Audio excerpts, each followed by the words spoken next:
l'atmosphère, nous allons d'abord nous lever, chantons comme au moins un chant, sinon deux, et puis passer à la chose essentielle. Amen. Merci Seigneur.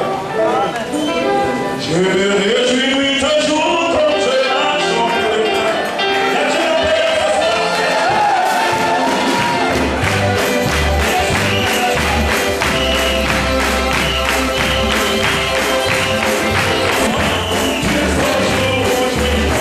Yes.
Est-ce que tu peux saluer ton frère, tu peux lui dire que Dieu te bénisse? Est-ce que tu peux dire à ta soeur que le Seigneur te bénisse richement? Est-ce que tu peux lui dire je suis très content que tu sois là ce soir? Est-ce que tu peux lui dire que Dieu te bénisse richement? Amen, amen. Est-ce que nous pouvons nous tenir debout juste un instant? Je voudrais que tu puisses manifester que tu as la joie.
Je me sentais obligé avant de commencer ce soir à parler.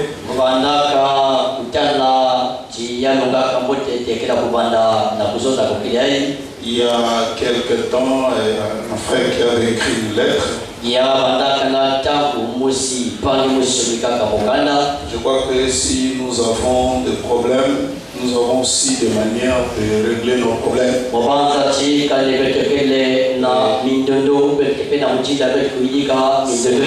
La voix par excellence, comme le dit Pierre-Marie Branham.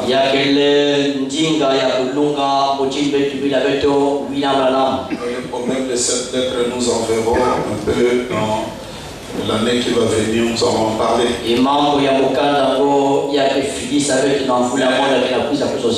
Personnellement, j'ai été beaucoup frustré. Et même beaucoup anéanti en moi-même. Et j'ai pris la décision de pouvoir partir. Et quand je suis parti dernièrement là, et il y a eu beaucoup de frères qui ont entendu ce bruit là. Pas mal de frères ont commencé à m'appeler, écrire des messages, appeler au téléphone.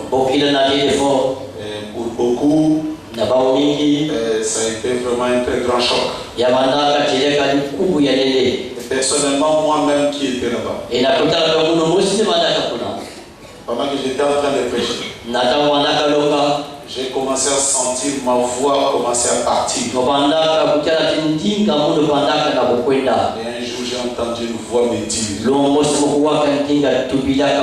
comme tu ne veux pas repartir là-bas, je vais te prendre la chose qui te sert pour travailler. Et tu ne vas plus commencer à parler. Ça a été un très grand choc. Parce que j'ai toujours prêché, chanté, amené ma voix à des extrêmes, mais je n'ai jamais vécu la chose que j'ai vécue.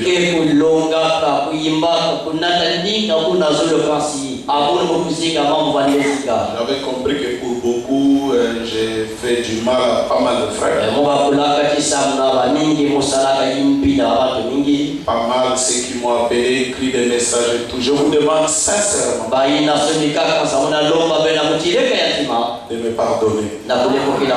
On est lié par un sort.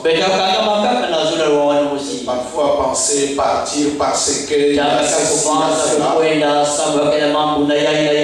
ne sonne pas bien. Et vraiment que, encore une fois, tous ceux qui ont appelé, appris ce genre de choses,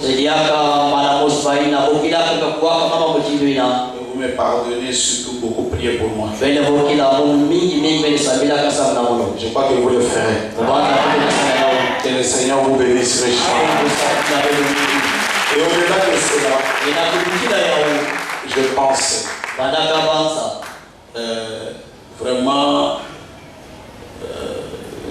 tout d'abord, vraiment pour dire féliciter deux frères. Je n'ai pas l'habitude de faire ça. Et aussi, ils ne le savent pas. Mais je crois que quand il y a quelque chose de bien, il faut prendre l'habitude de le faire et de le faire et de le faire. Je vais demander à frère Jean Pambou, je ne sais pas où est-ce qu'il est. Frère Jean Pambou. Viens le frère.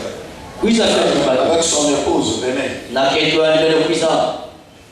Pour moi, je trouve que ce frère est spécial. Là où il vit à Ngoyo, Timbamuka. Viens frère. Mets-toi là-bas avec ta femme. Elle est où la sœur Aude? Madame, elle est là derrière. Ce frère, malgré la distance de là où il vit avec sa femme, ils n'ont jamais manqué de culte.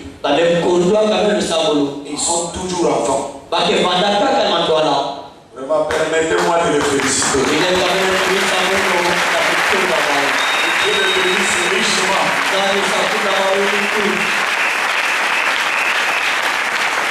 Vraiment. Vous savez, un jour je suis allé jusque là-bas où ils sont. Je me suis posé la question. Si moi j'étais ici, est-ce que je serais à l'église toujours à temps? Et tous les jours. Et il quitte à l'église toujours la dernière personne. Dieu te bénisse richement. Oui, si j'avais des diplômes, j'allais vous les donner, mais je le fais. Dieu vous donne les désirs de mon cœur. Vous pouvez repartir sur les acclamations de vos frères.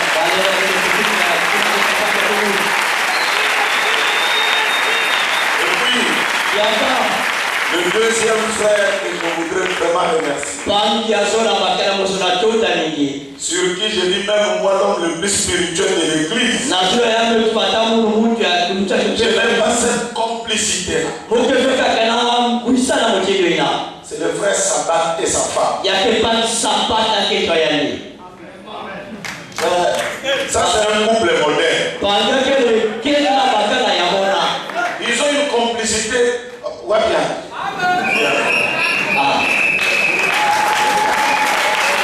Oui, la soeur. La soeur Sabat.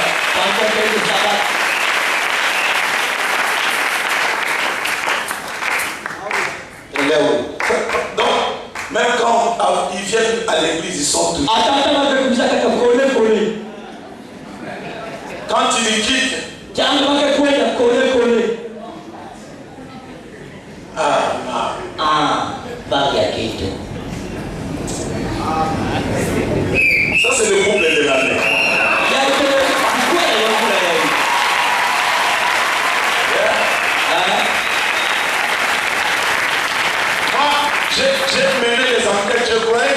qu'ils font seulement des matalana.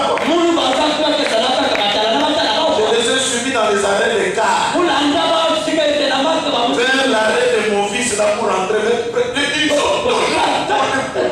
Complicité. C'est la soeur qui touche les cheveux du frère. Chapeau. Je vous bénisse. Amen. Merci que Dieu te bénisse richement. Bon, quand Dieu bénit un frère, il faut être content. Peut-être que ton tour viendra avec une autre affaire.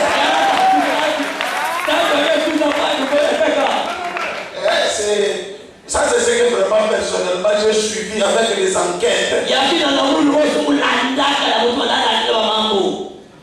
Et bien, c'est quel jour tu es venu le dimanche avec un pantalon jean et une chemise manche courte, je crois. J'étais par terre, j'ai dit aujourd'hui je veux voir. Oh, dès que la sœur est sortie, regarde là, il n'y a pas d'artifice. Même moi, ne connais pas mais vraiment, un modèle. Dieu te bénisse richement. Alors nous allons nous tenir debout rapidement pour vous.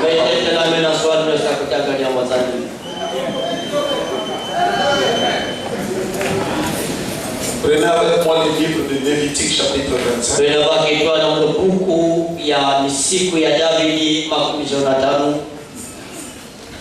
Verset 10. Et vous sanctifierez la 50e année. Vous publierez la liberté dans le pays pour tous ses habitants. Ce sera pour vous le jubilé. Chacun de vous retournera dans sa patrie, dans sa propriété. Excusez-moi. Dans sa propriété. Et chacun de vous retournera dans sa famille. La 50e année sera pour vous le jubilé. Vous ne sèmerez point. Vous ne moissonnerez point. C'est que les champs produiront d'eux-mêmes. Et vous ne vendagerez point la vigne non taillée. Car c'est le jubilé. Vous le regarderez comme une chose sainte. Vous mangerez le produit de vos champs. Prenez encore avec moi. Toujours les livres de Lévitique, maintenant cette fois sur verset 41.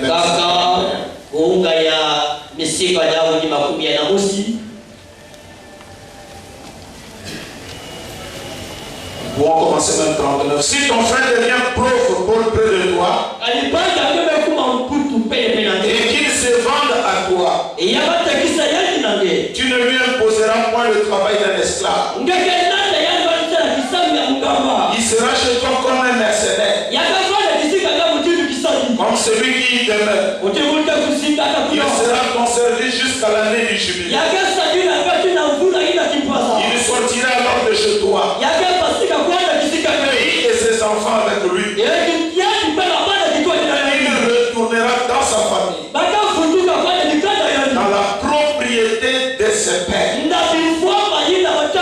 Car ce sont mes serviteurs que j'ai fait sortir du pays d'Égypte. Ils ne seront point vendus comme on vend des esclaves. Que Dieu bénisse la lecture de sa parole.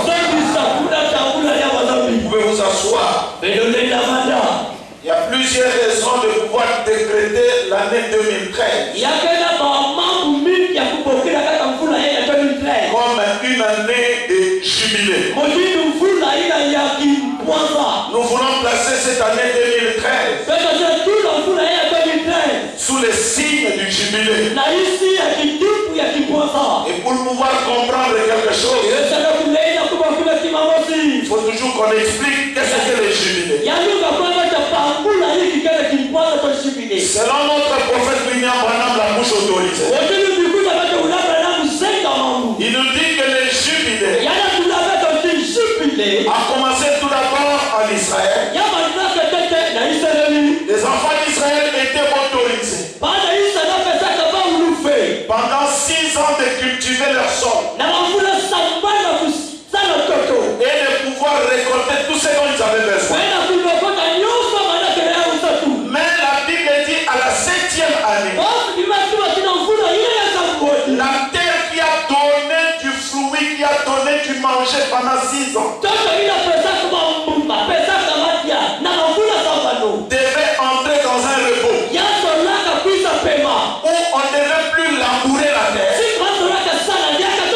Labourer veut dire secouer, malmener la terre. Vous l'avez malmené pendant 6 ans. À la 7e année, vous la laissez comme ça. Le prophète dit, même s'il y a des fruits qui sont mûrs à l'intérieur, vous ne toucherez à rien. Vous ne laisserez passer son jubilé. Quelque part, le prophète nous dit ceci. Et le jubilé, c'était la grâce de Dieu pour la terre qu'il aimait. Et quand je parle de la terre ici, je vois aussi toi. Tu es terre. Alors si Dieu dit que la terre doit travailler 6 ans, et la 7e année entrer dans un repos, toi aussi tu as intérêt de demander ton jubilé. Tu n'es pas censé vivre tous les désordres que tu vis tout le temps. Frère Branham dit, tu n'es pas obligé d'être lié par les batailles de la pensée. Tu n'es pas obligé d'être lié par la mondanité. De la même manière que Dieu décrète le repos pour la terre, on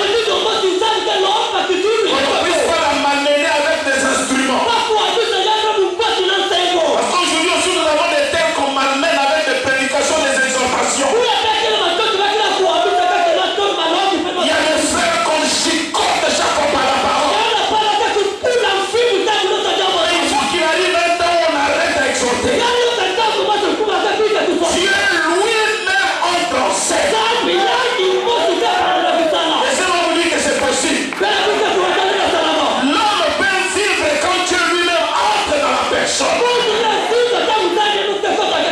Et d'ailleurs, laissez-moi vous dire que vous ne pouvez pas vivre le message si l'esprit du message n'est pas en toi. Il y a le message, oui, mais il y a l'esprit du message. Et laissez-moi vous dire que si tu as été prédestiné à recevoir le Saint-Esprit, mon frère, ma soeur, il n'y a rien au monde qui peut t'arrêter à ne pas aller vers ta destinée. Et quelqu'un dise un amen. Tu dois passer par le repos comme la terre aussi. 6 ans de travail, 7e année, on ne touche rien. Et ce soir, je vais dire au diable, s'il y a une terre que tu as malmenée, par des songes, des femmes ennemies, par des problèmes, le travail qui ne tient pas, les batailles en esprit, il est temps ce soir que tu arrêtes tes instruments. Cette terre-là doit passer par le repos. Dis amen parce que c'est la vérité. Je veux même si quelqu'un est béni qui me jette. C'est possible de marcher. Parce que quand Dieu t'a créé, c'est pour bien marcher. Alléluia. Ce soir, nous allons décréter quelque chose. J'ai dit, frère Branham, il dit ceci. Il y a eu un prédicateur ouvert qui était parti aux États-Unis quelque part. Et il est arrivé comme il cherchait que Dieu puisse commencer un réveil. La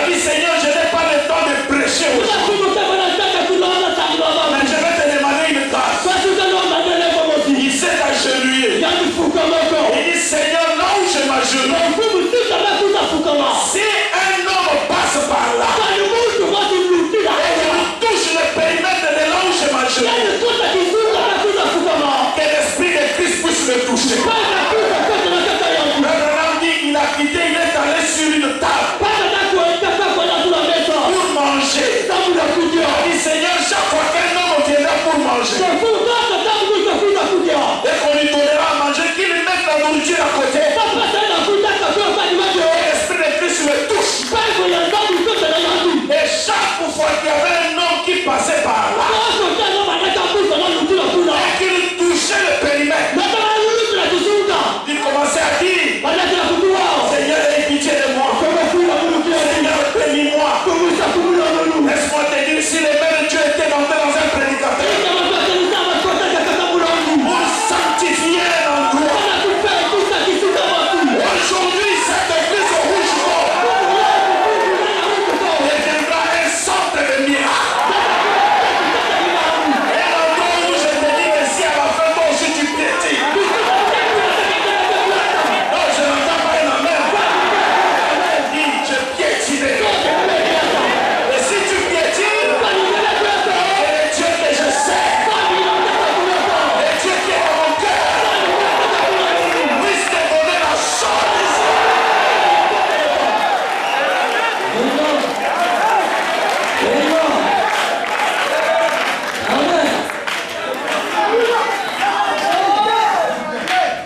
Ça fait du bien.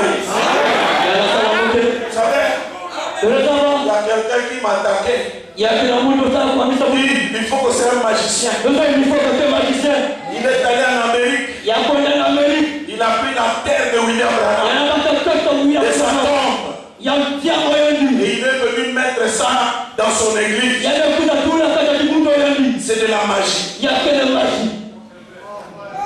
Oui. Moi je me dis, est-ce que cet homme-là c'est un croyant du message? Ou c'est un sorcier? Croyant du message. Moi si on me dit que ça c'est l'os de Branham, et vous m'appelez déterreur ou pas, je m'en fous. Je prendrai l'os là. Vous blaguez, hein? Même si vous me laissez, vous allez voir quelqu'un en train de prêcher avec un os. Ceux qui connaissent la chose, ils diront ça c'est la parole. Il faut penser que le prophète Élie était mort après un cadavre. J'étais sur les eaux. Le cadavre était ressuscité.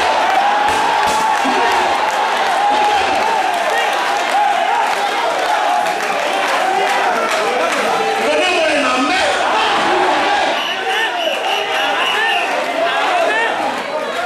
Ça c'est de la sorcellerie.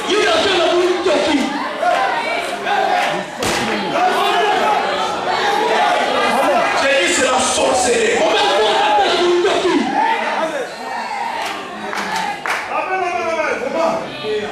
La terre qui vient de la tombe de Branham. Et toi tu dis oh, c'est de la frère. Tu es un traditionnaliste. Oui, tu viens du village. Là où il y a les bicoques. C'est pas possible. Moi je l'ai sur mon téléphone frère. Cette année 2012, un païen est allé à la tombe là. La colonne de feu est sortie. Alléluia.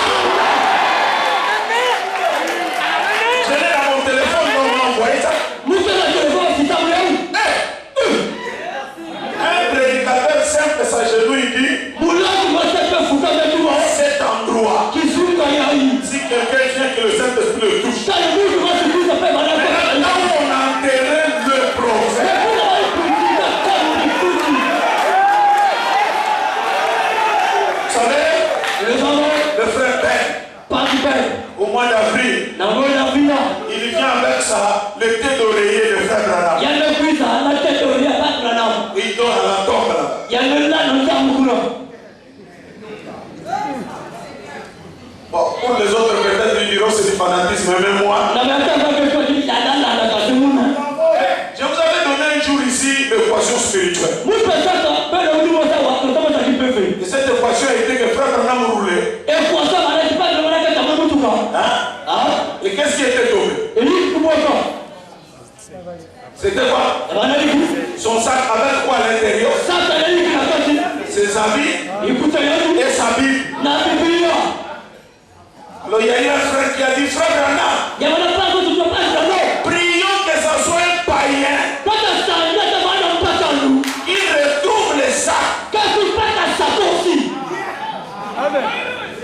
Parce que si c'est un frère,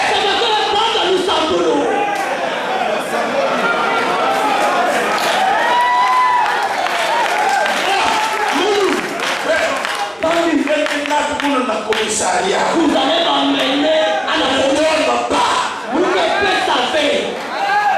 chaque veste à l'intérieur de la chemise de Branham.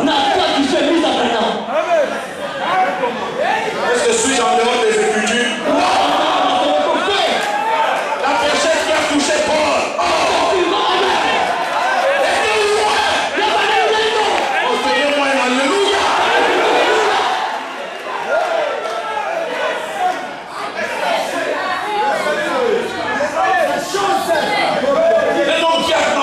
Jésus. L'adresse là où Jésus est passé, il devait passer par là. Le carrefour.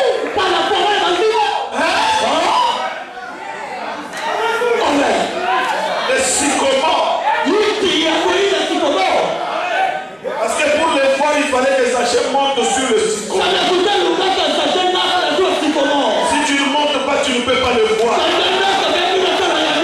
Le sycomore, c'est un arbre. Un arbre, ce sont les hommes. Et nous, aujourd'hui, nous avons vu Jésus. Nous sommes montés en Branham. C'est là où notre vision s'est éclaircie.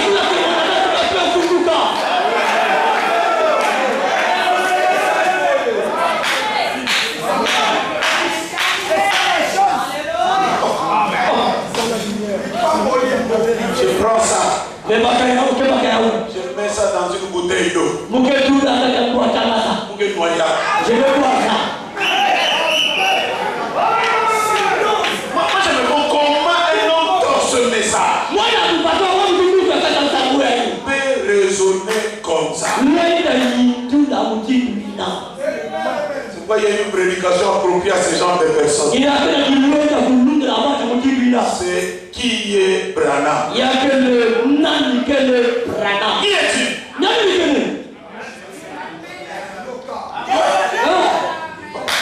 Quelqu'un prie. Je veux voir Dieu. Que Dieu vienne me voir. Excusez-nous d'exagérer dans les limites de la parole. Permettez-nous, on exagère pas. Et cet homme était là, il attendait Dieu.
crier Alléluia.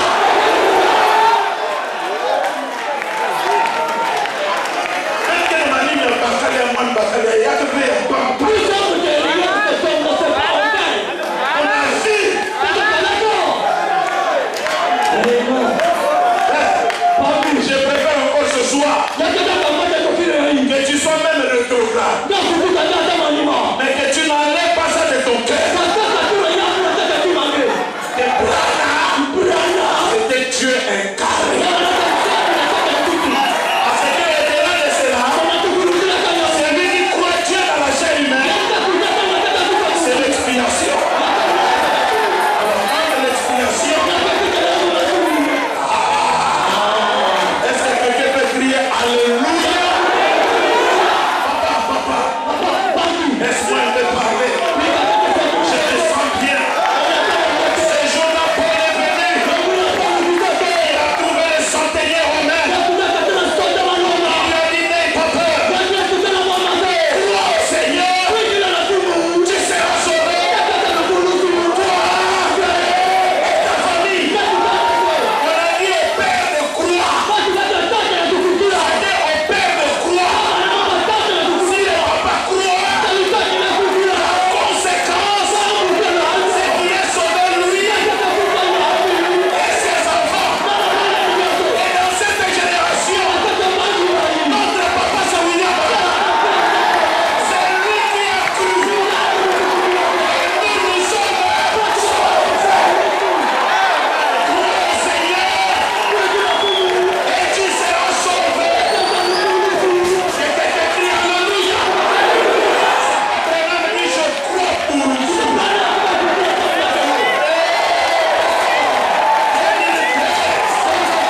Ça sera le jubilé.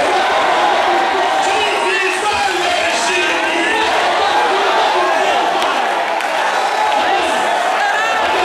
Je sens que je peux prêcher maintenant.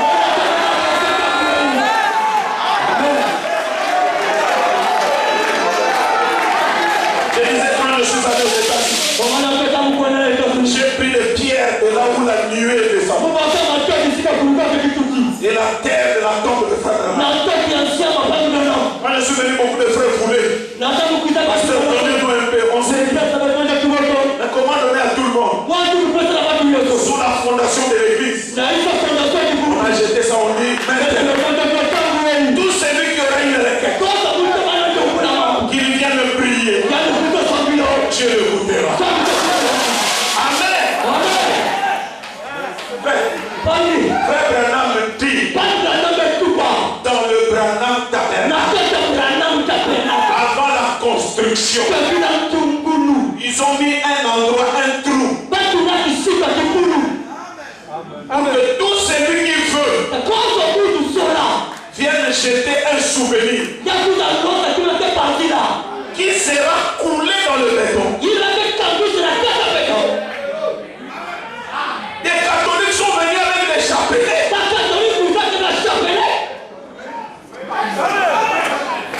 Branham n'a jamais enlevé le chapelet et jeté. Nous on prend la tombe, les têtes de la tombe. Quelqu'un est là dans sa source. Excusez-moi. C'est la sorcellerie. Non, ça c'est de la magie de l'IFO.